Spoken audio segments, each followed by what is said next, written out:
एक क्यूट सी love story भाग 3। थोड़ी देर बाद अयान बाहर आया। नव्या और पीहू की तरफ देखकर मुस्कुराया और फिर वहां से चला गया। अयान भी उन दोनों को वहां देखकर हैरान हो गया और उसने जाना ही बेहतर समझा। अयान के जाने के बाद नव्या अंदर गई तो पापा ने उसका स्वागत किया। कुछ वक्त पहले ही उसके पापा ने ये रेस्टोरेंट खोला है और नव्या पहली बार यहाँ आई है। पापा ने उसे पूरा रेस्टोरेंट दिखाया और हर कोने के बारे में बताया। इस रेस्टोरेंट की सबसे खास बात इसकी लोकेशन है। शहर के बीच ही होकर ये अलग फील देता है। ट्रैफिक का शोर कुछ कम है और यहाँ की शांति और सुकून ही लोगों को बार बार यहाँ लेकर आती है। पापा चाहते हैं कि इस खासियत को कुछ और बढ़ाया जाए, इसलिए नव्या को जो पहला काम उन्होंने सौंपा वो है इसके एम्बियंस को और निखारना। वो जानते हैं कि नव्या का नजरिया इस जगह को और भी बेहतर बना सकता है, इसलिए यही काम उसे सौंपा गया। पापा की पूरी बात सुनने के बाद नव्या कुछ खोई खोई सी लगी। कुछ देर बाद पीहू वापस घर पहुंच गई और अब वो अकेली ही रेस्टोरेंट को रीडिजाइन करने के बारे में अपने लैपटॉप पर कुछ सर्च करने लगी। उसके पापा उसके पीछे आकर खड़े हो गए। बहुत देर से नव्या एक ही पेज पर है, लेकिन ऐसा लग नहीं रहा कि वो उसे पढ़ रही है। पापा को लगा कि कुछ तो गड़बड़ है और वो उसके सामने आकर बैठ गए। नव्या चौंक गई। क्या हुआ तुम्हें? टेंशन में क्यों हो? तुमने बताया नहीं पहला दिन कैसा रहा? पापा ने पूछा। वो तो ठीक था, पर वो अयान क्यों आया था यहाँ?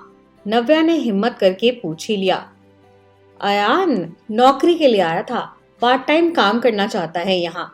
अच्छा लड़का है, काफी इंटेलिजेंट है और स्मार्ट भी। मैंने बुला लिया उसे, कल से आएगा वो। वैसे वो तुम्हारे ही कॉलेज में है, 1 साल सीनियर है, पापा ने बताया। हाँ जानती हूँ, पर वो अच्छा है ये कैसे पता चला आपको? इतनी जल्दी क्यों रख लिया उसे? नव्या ने पूछा। क्यों, तुम्हें अच्छा नहीं लगा वो? पापा ने हैरानी से पूछा। नहीं, वो अच्छा नहीं है पापा, और मुझे नहीं लगता कि उसे आपको यहाँ लाना चाहिए। कारण नहीं बता सकती, पर मुझे ऐसा ही लगा, नव्या ने कहा। कारण मुझे पता है नव्या, पर उस पर बाद में बात करेंगे। पहले तुम जाओ, वहां अंदर मेरे टेबल पर एक फाइल है, उसे लेकर आओ। पापा ने कहा तो नव्या उठकर गई और वो फाइल लेकर आई। उस फाइल के अंदर अयान के पेपर्स है, जिसमें उसकी पूरी प्रोफाइल है।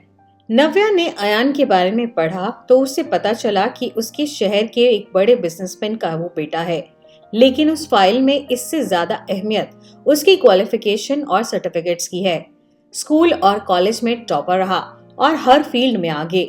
उसने प्रोफेशनल कोर्स के पहले साल में ही टॉप किया और कई जगह पार्ट टाइम काम करके खुद अपनी पढ़ाई का खर्चा भी उठा रहा है।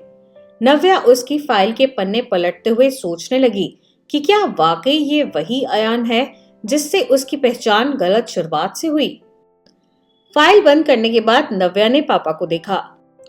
ठीक है, उसकी क्वालिफिकेशन के हिसाब से तो वो इस जॉब के लिए परफेक्ट है, पर ये जरूरी तो नहीं कि वो एक अच्छा इंसान भी हो, नव्या ने कहा। हाँ मैं जानता हूँ नव्या, तुम ये क्यों कह रही हो, और तुमने तो नहीं बताया, लेकिन उसे जब पता चला कि तुम मेरी बेटी हो तो उसने बिना कुछ सोचे ही सब बता दिया। कॉलेज में तुम्हारे और पीहू के साथ जो हुआ और उसके बाद तुम्हारी नाराजगी, सब बताया उसने। और यही नहीं, सॉरी भी कहा कि उसने तुम्हें परेशान किया। नव्या वो चाहता तो ये सब ना बताता, वैसे भी कॉलेज की बात का यहाँ से कुछ लेना देना नहीं, लेकिन फिर भी उसे लगता है कि उसने तुम्हारे साथ ठीक नहीं किया। इसलिए जाने से पहले ये भी कहा कि अगर तुम्हें अच्छा ना लगे तो उसकी जॉब मैं कैंसिल भी कर सकता हूँ, उसे बुरा नहीं लगेगा। अब ये तो एक अच्छे इंसान की पहचान लगती है मुझे। लगता है तुम्हें भी उससे दोस्ती कर लेनी चाहिए, क्योंकि तुम दोनों का पहला काम रेस्टोरेंट को रेनोवेट करना है। मैंने तय कर लिया है, अब फिर से सोचो तुम्हें क्या करना है। ये अयान चीज क्या है? हर कोई इसकी तारीफ किए जा रहा है, मुझे कुछ समझ नहीं आ रहा। एक ही दिन में इतना कुछ हो गया। क्यूट, पता नहीं कहाँ से आ गया ये अयान। अब हर जगह उसे झेलना पड़ेगा, कॉलेज में भी, रेस्टोरेंट में भी। तुम्हें तो पता है ना मुझे ऐसे लोग पसंद नहीं, फिर भी सामने देखना पड़ेगा। और पीहू, वो तो बस फ्लैट हो गई, उसको देखकर बोलती है बहुत क्यूट है। अरे ऐसे कैसे क्यूट? क्यूट तो सिर्फ तुम हो और कोई नहीं। उसे भी पता चल जाएगा जब वो और उससे जानेगी। मुझे तो कुछ खास नहीं लगा उसमें, पर एक बात तो है, काफी स्मार्ट है। तभी तो एक ही बार में सबको इम्प्रेस कर दिया। कॉलेज का तो ठीक है, पर रेस्टोरेंट में उस पर नजर रखनी पड़ेगी। चलो अब नींद आ रही है, देखते हैं कल क्या होता है।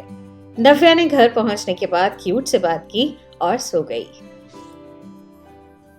अगली सुबह पापा ने उससे कहा कि वो कॉलेज के बाद सीधा ही रेस्टोरेंट आ जाए। काम के बारे में पूरी तरह से प्लान करना है। नव्या पीहू के साथ कॉलेज के लिए निकली। पहले दिन से अलग माहौल था। अब पीहू और नव्या सीधा अपनी क्लास में पहुंची। कुछ घंटे में दोनों को अच्छा लग रहा था। अब टेंशन नहीं थी, खुश थी नव्या। इतनी बुरी भी नहीं ये जगह, आज अच्छा लग रहा है यहाँ। चलो कुछ खाएं, भूख लगी है, पीहू ने कहा। पर अभी तो क्लास है ना, बाद में चलेंगे, नव्या ने कहा। नहीं, अभी बहुत हो गई पढ़ाई, अब चलो। पीहू ने जिद की तो नव्या उसके साथ कैंटीन पहुंच गई। उसकी पुरानी कॉलेज से अच्छी और बड़ी जगह थी। ऐसा लग रहा है जैसे आधा कॉलेज ही कैंटीन में हो। बहुत भीड़ है, लेकिन फिर भी उन्हें बैठने के लिए एक टेबल मिल ही गया। पीहू ऑर्डर करने गई और नव्या अकेले बैठे सब तरफ देखने लगी। तभी उसकी नजर कुछ दूर एक टेबल पर पड़ी। बहुत सारे लोग उसके आसपास खड़े थे। कोई टेबल की दूसरी तरफ कुछ पेपर्स और पेन लिए लिख रहा था। नव्या जानना चाहती है कि वहां हो क्या रहा है। उसने इस पास की ही टेबल पर बैठी एक लड़की से पूछा तो पता चला कि अयान है वहां और वो सब स्टूडेंट्स की प्रॉब्लम्स को सुलझाने की कोशिश कर रहा है। उस लड़की ने बताया कि अयान का ज्यादातर वक्त ऐसे ही गुजरता है। नव्या ने फिर क्यूट को याद किया और मन ही मन कहा, देखो यहाँ भी अयान है क्यूट। नव्या ने मुंह फेर लिया और वो उस तरफ नहीं देख रही थी जहाँ अयान है। लेकिन जब बहुत देर तक पीहू वापस नहीं लौटी तो वो उसे ढूंढने लगी। देखा तो पीहू भी वहीं अयान के पास खड़ी उससे बात कर रही है। दोनों ने नव्या को देखा और हाथ हिलाकर अयान ने नव्या को हेलो भी किया, पर नव्या ने कुछ जवाब नहीं दिया।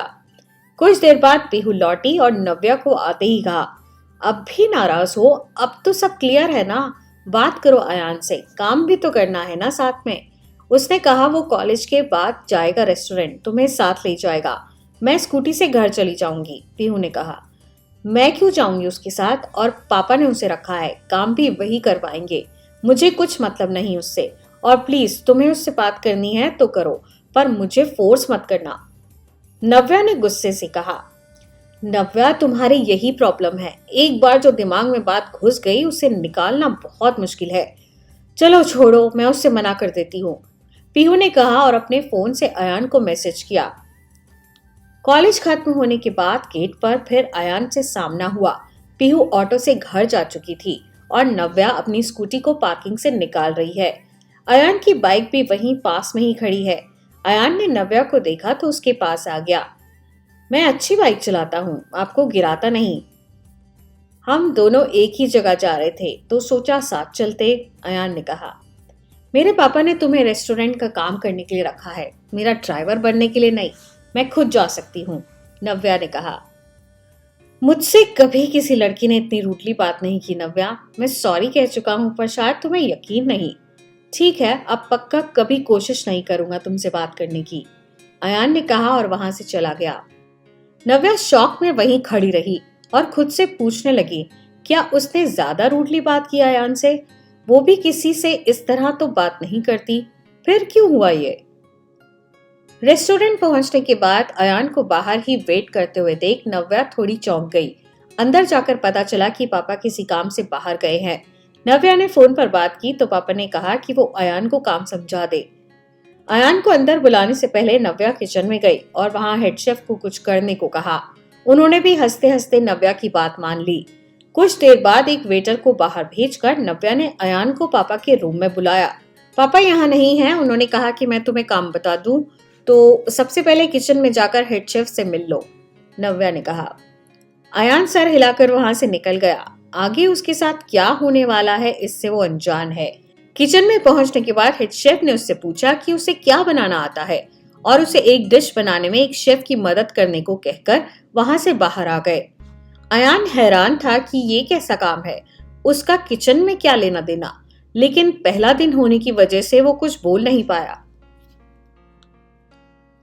हेड शेफ ने उसे सबसे तेज शेफ के साथ लगाया, जिसने उसे बात बात में टोका और इतना परेशान किया कि अयान एक कोने में जाकर खड़ा हो गया। 1 घंटे तक काफी बातें सुनने के बाद अयान परेशान हो गया और उसे लगा कि वो ये जॉब कर ही नहीं पाएगा। वो बाहर निकला तो देखा सामने से नव्या और उसके पापा आ रहे थे।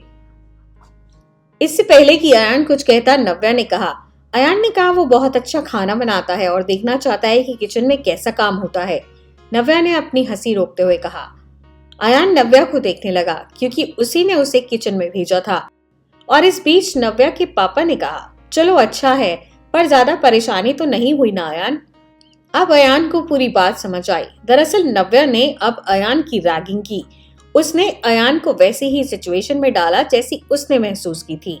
नए लोगों के बीच अपना मजाक उड़ता देख अयान को भी बुरा लगा और अब उसे ये भी समझ आ गया कि नव्या उसकी पैरवी से क्यों नाराज थी। अयान शर्मिंदा था। उसका मन किया कि वो फिर नव्या को सॉरी कहे, पर उसी वक्त उसे नव्या के पापा ने अपने पास बुला लिया। काफी देर तक वो उससे बात करते रहे। इस बीच नव्या बिल काउंटर पर अपने लैपटॉप पर काम करने लगी। अपने रेस्टोरेंट को रेनोवेट करने के लिए वो थीम सिलेक्ट करने में लगी हुई थी। कुछ देर बाद एक वेटर उसके लिए कॉफी लेकर आया, पर नव्या ने कहा कि उसने तो कॉफी मांगी ही नहीं। इस पर वेटर ने उसे एक पेपर दिया। कॉफी के साथ एक पेपर अयान ने भेजा था और किचन के गेट पर खड़ा वो उसे ही देख रहा है। लेटर में अयान ने लिखा, कुछ बनाना तो नहीं आता पर कॉफी अच्छी बनाता हूँ। इसे पीकर देखो यहाँ काम करने के लायक हो या नहीं। सॉरी फिर से बोलना चाहता हूँ, पर अब लग रहा है हम दोनों के बीच सब इवन हो गया। ये तरीका अच्छा था वैसे, पर सच में मुझे लगा मुझसे यहाँ खाना भी बनवाया जाएगा। थैंक गॉड ये सिर्फ एक प्रैंक था, नहीं तो सच में भाग जाता। ये पढ़ते पढ़ते नव्या के चेहरे पर मुस्कान आ गई। उसने कॉफी भी पी ली और ये देखकर अयान समझ गया कि अब शायद नव्या का गुस्सा शांत हो गया। पहला दिन गुजर गया। अगले दिन कॉलेज में नव्या ने पीहू को सब बताया। हालांकि सुनकर पीहू को यकीन ही नहीं हुआ कि नव्या ऐसा कर सकती है। एकदम शांत रहने वाली लड़की अचानक इतनी बड़ी बदमाशी करे तो ऐसा सोचना बनता भी है। हालांकि पीहू खुश थी कि आखिर नव्या और अयान के बीच सब कुछ ठीक हो गया। तो अब क्या करना है, काम करोगी उसके साथ? तुम्हारे पापा तो यही चाहते हैं, कुछ सोचा क्या? पीहू ने पूछा। मुझे नहीं पता पीहू, बाद में सोचेंगे, अभी चलो क्लास के लिए लेट हो रहा है, नव्या ने कहा। 3 क्लास अटेंड करने के बाद नव्या को पता चला कि उसके कुछ एडमिशन पेपर्स कंप्लीट नहीं है, जिसकी वजह से उसे एडमिन ऑफिस में बुलाया गया है।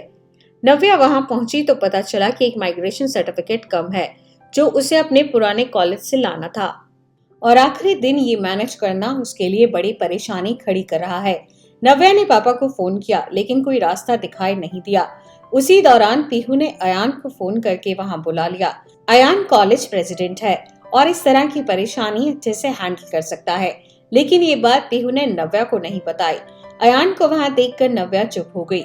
उसने अयान को कुछ नहीं बताया और पीहू को भी कुछ बताने के लिए मना किया, लेकिन अयान ने खुद आकर उससे बात की। मैं मदद कर सकता हूँ नव्या, वहाँ फोन कर दिया है मैंने। मेरा एक दोस्त है वहाँ जो सर्टिफिकेट लेकर उसे मेल कर देगा। कुछ देर में आ जाएगा तुम्हारा सर्टिफिकेट, अयान ने कहा। नहीं, उसकी जरूरत नहीं अयान, मैं मैनेज कर लूंगी, थैंक्स, नव्या ने कहा। जो थोड़ी उम्मीद अयान को थी नव्या से बात करने की, उसे भी नव्या ने ठुकरा दिया। उसने अयान की मदद लेने से इनकार कर दिया, लेकिन फिर पीहू को गुस्सा आने लगा। अब क्या प्रॉब्लम है नव्या, वो मदद कर सकता है हमारी। आज लास्ट डे है, अगर जमा नहीं किया तो तुम्हारा एडमिशन कैंसिल भी हो सकता है। प्लीज नव्या, ये बेकार के काम छोड़ो, वो अच्छा इंसान है, मदद कर देगा तो कुछ बिगड़ेगा नहीं, पीहू ने कहा। नव्या ने फिर नहीं सुना और उसने अपने फोन से रियांश को कॉल किया। पीहू फिर नाराज होकर वहां से चली गई। 1 घंटे के बाद रियांश ने नव्या को मेल किया और नव्या वो सर्टिफिकेट की कॉपी लेकर जमा कराने ऑफिस पहुंची, लेकिन वहां जाने के बाद पता चला कि उसका सर्टिफिकेट पहले ही जमा हो चुका है। नव्या के मना करने के बाद भी अयान ने उसका काम कर दिया। नव्या को पहले तो बहुत गुस्सा आया, फिर वो सोचने लगी कि अयान ने ऐसा क्यों किया। अपने सवाल का जवाब ढूंढने वो अयान के पास गई, लेकिन सब जगह ढूंढने के बाद भी वो नहीं मिला। दोपहर हो गई। नव्या जानती थी कि कहीं और मिले ना मिले, रेस्टोरेंट में तो जरूर अयान मिलेगा। रेस्टोरेंट पहुंचकर उसने पापा से सबसे पहले अयान के बारे में पूछा। उन्होंने बताया कि अयान उनके काम से बाहर गया है। अब क्या किया अयान ने नव्या? पापा ने पूछा। नव्या ने पूरी बात बताई और पापा से पूछा, आप ही बताओ, जब मैंने उसे मना किया था तो उसने ये सब क्यों किया? पर नव्या, वो सिर्फ तुम्हारी मदद कर रहा था, इसमें कुछ गलत तो नहीं? पापा ने समझाया। पर उसे किसने कहा मेरी मदद करने के लिए? मैंने कर लिया था ना अरेंज, पर उसने पहले ही सब कर दिया। आप बताओ, क्या ये सही है? गलत भी तो नहीं है नव्या। तुम क्या किसी को मुसीबत में छोड़कर ऐसे ही जा सकती हो? नहीं ना, तो फिर वो कैसे जाता? पापा ने कहा। ओ, तो फिर मुझसे पहले उसने आपको आकर सब कुछ बता दिया? नव्या ने कहा। हाँ, बता दिया, और ये भी पूछा है कि क्या नव्या बचपन से ही ऐसी है, हमेशा उसे हर काम खुद ही करना है? मुस्कुराते हुए पापा ने कहा। ऐसा कहा उसने? दूसरा दिन है उसका यहाँ, आप उसकी बॉस हो और वो आपसे ऐसी बातें कर रहा है? बहुत स्मार्ट है, बहुत जल्दी पटा लिया आपको, नव्या ने कहा। मुझे पटा लिया? नहीं, मुझे लगता है तुम्हें पटाने के चक्कर में है, पापा ने हंसते हुए कहा। हाँ, अब पता चला आपको, और आप कूल हो इससे। मैं तो उसे देखते ही समझ गई थी, नव्या ने कहा।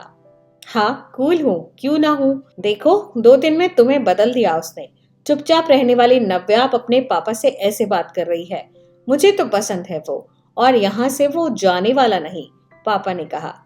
अच्छा, तो ये बात है, और अगर मैंने उसे भगा दिया तो? नव्या ने कहा। कुछ भी करना नव्या, पर किसी सच्चे इंसान का दिल मत दुखाना, पापा ने कहा। पापा की बात का असर नव्या को अपने चेहरे पर भी दिखाई दिया। रात को शीशे के सामने खड़े होकर नव्या खुद को निहारने लगी और खुद से ही पूछने लगी, क्या सच में वो 2 दिन में ही बदल गई है?